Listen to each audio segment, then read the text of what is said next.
Vangelo secondo Matteo. In quel tempo, rispondendo, Gesù riprese a parlare in parabole ai principi dei sacerdoti e agli anziani del popolo, e disse: Il regno dei cieli è simile a un re che fece un banchetto di nozze per suo figlio. Egli mandò i suoi servi a chiamare gli invitati alle nozze, ma questi non vollero venire.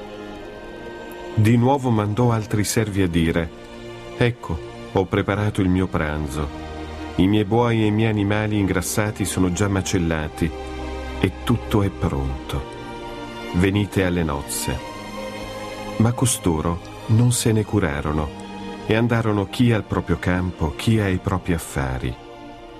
Altri presero i suoi servi, li insultarono e li uccisero.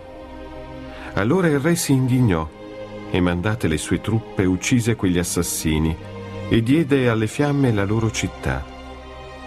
Poi disse ai suoi servi: Il banchetto nuziale è pronto, ma gli invitati non erano degni.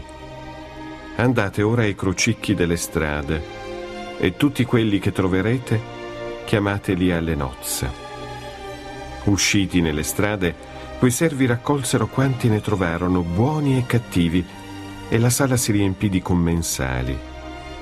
Il re entrò per vedere i commensali e, scorto un tale che non indossava l'abito nuziale, gli disse: Amico, come hai potuto entrare qui senza abito nuziale?